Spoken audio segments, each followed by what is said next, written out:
Hello, everyone. It's good to be back again. How is the fasting? How is Ramadan? How is everything?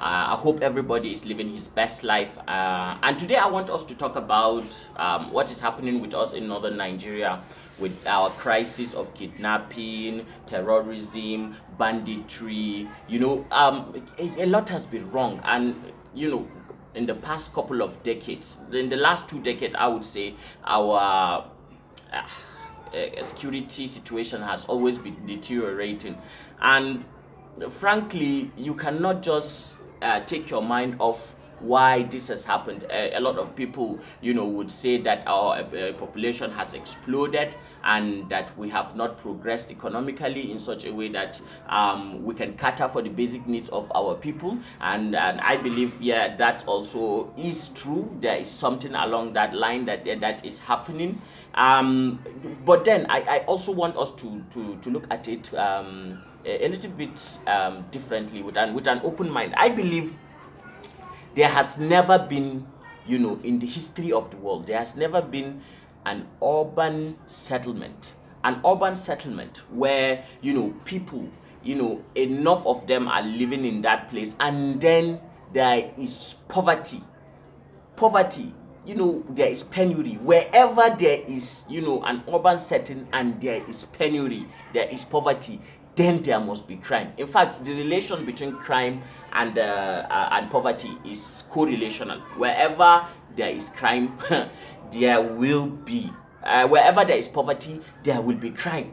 So it has always been like that in history. Go and check it. In every society where there is poverty, there will be crime. So if that is the case, let me ask you this. Let's talk about this paradox. If I ask you, I and Hausawa suna cewa that wanne ne na farko, kwai ne ko kuma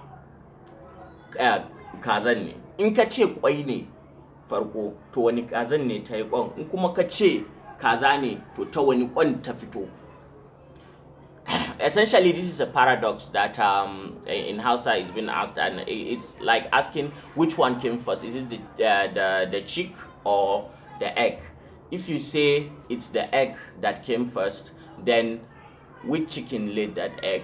And if you say it's the chick that came first, then from which egg did that chicken emerge?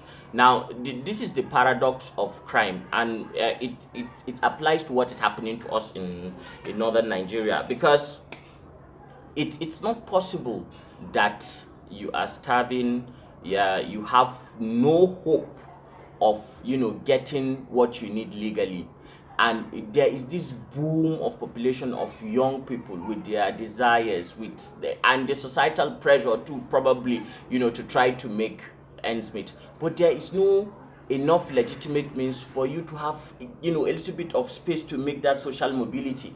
If enough of people, if majority of people can tame themselves, can tame their desires, there will be some significant number of people that cannot. There will be those people, and crime will just look like something that they can do. It's not even easy to be a criminal. Can you imagine how on edge these people are, like the terrorists, the bandits, and when they are in all those their hideouts, a small thing they'll just kill somebody, because they are mentally on edge, because they know that the consequences of what they are doing is very, very steep, and they know if they get caught, they may die. So because they are in such a very bad mental state, they could kill somebody within in just a matter of seconds, because they are afraid of what will befall them. Now, it is not fascinating, it is not exciting to be living life like that.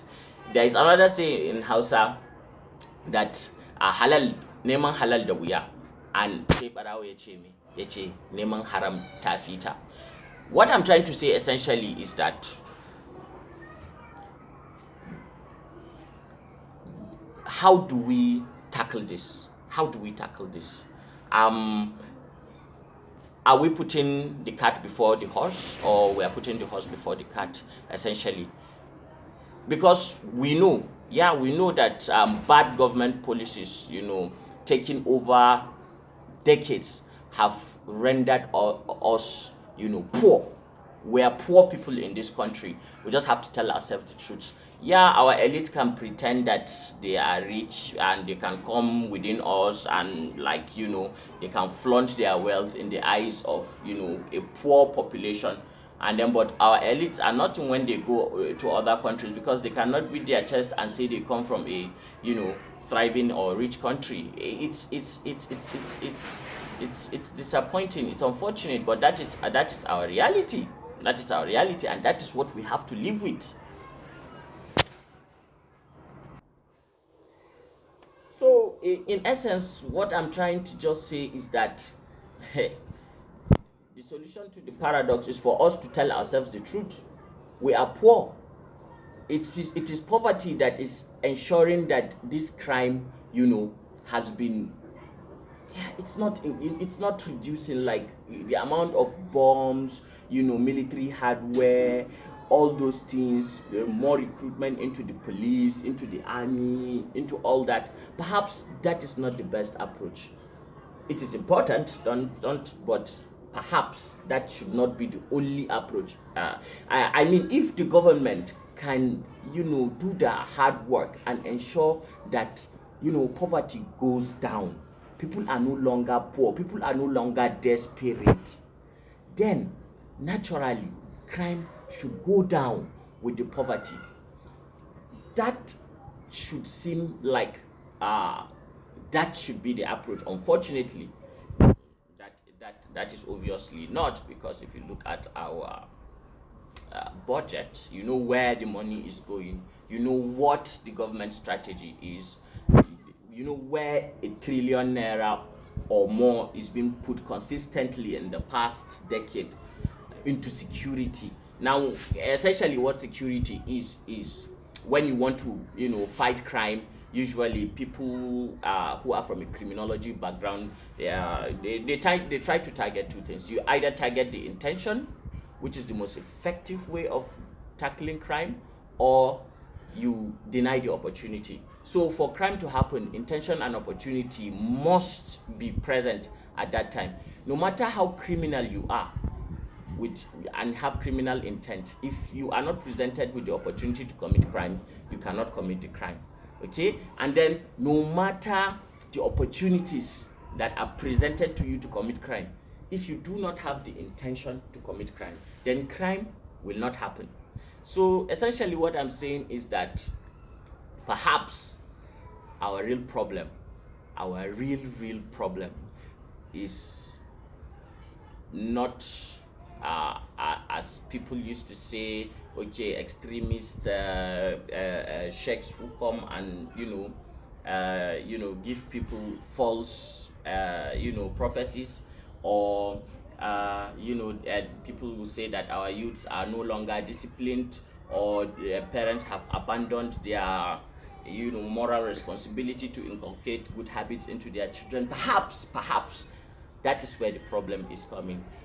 That we are just a poor country, and that we need to set people on the path of prosperity, and that is the you know the knot that we need to crack here. So, hopefully, our future will become better, and we're looking forward to that. But as it is now, we should start talking about how to fix this poverty, and maybe 10 years down the line, 20 years down the line, crime will be gone naturally, inshallah. So it's a pleasure talking to you. I'm looking forward to continuing discussing different issues with you. I enjoy your company. Please like, share, and let's explore our social problems together. And Jama'a, Sharwa Lafia.